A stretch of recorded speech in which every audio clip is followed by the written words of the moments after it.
Bonjour, bonjour, bienvenue sur Cocotte TV. Aujourd'hui, une nouvelle vidéo de présentation qui porte sur la Rampage 4 Genie, une carte mère en X79 et surtout micro ATX qui intègre la gamme ROG d'Asus, donc pour le gamer. Tout de suite, on déballe, on présente, on n'a pas encore toutes les infos parce que le produit a juste été nouvellement annoncé, donc niveau tarif, clairement, on peut sûrement tabler sur plus de 300 €, mais on ne connaît pas précisément ce tarif. Allez, déjà, on voit petit rabat, c'est sympa, qui présente la majorité des caractéristiques de la bébête. Et une fois qu'on ouvre tout ça, on a le droit à une jolie vue sur cette carte mère qui reprend un petit peu les systèmes de refroidissement de la Formula qu'on a déjà découvert dernièrement sur Cocotte TV.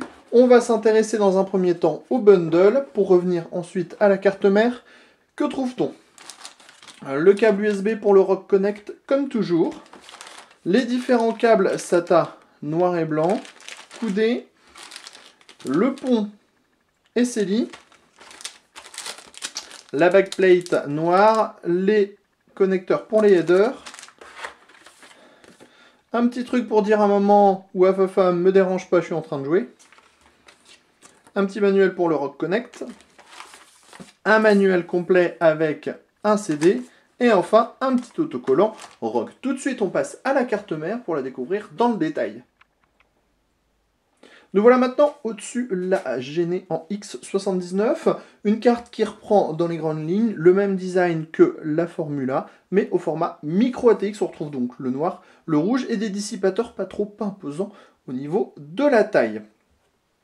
On va commencer avec le 8 pin CPU, les 15 phases d'alimentation pour le CPU, la RAM, l'afficheur pour les codes de démarrage, les points de mesure, le 24 broches pour alimenter la carte mère, le header USB 3.0 pour déporter 2 ports à l'avant de votre boîtier, 4 ports DDR3 2400 MHz, le socket LGA 2011, ici la partie SATA avec du SATA 3 et du SATA 2, forcément ici une prise eSATA, les différents headers pour déporter le power on, la LED, toutes ces choses-là.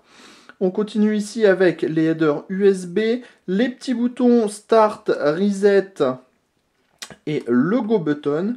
Ici, la partie connectique pour les cartes d'extension avec 3 ports PCI Express 16X physiques qui seront câblés en 16X, 16X, 8X.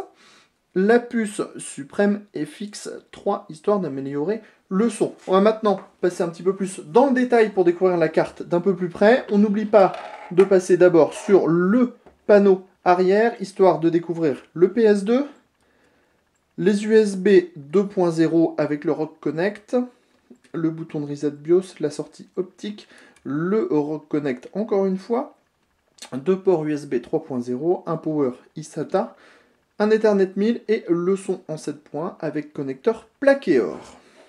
En dessous, pas grand chose à préciser, on a surtout la backplate du LGA 2011.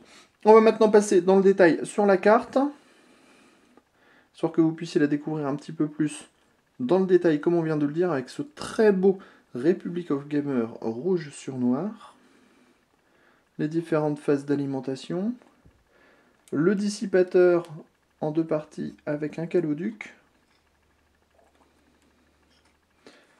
l'afficheur LED,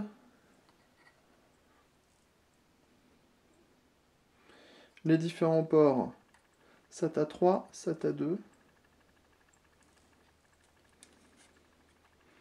SATA 3 encore une fois, le très beau dissipateur très classique mais très sympa, la partie des PCI Express avec un PCI Express 4X ici, les petits boutons pour la gestion, les petites puces Supreme FX3, et comme toujours, la petite référence Rampage 4 Genie. Sur ce, on vous dit à bientôt sur Cocotte TV pour des nouvelles présentations de produits divers et variés, comme toujours.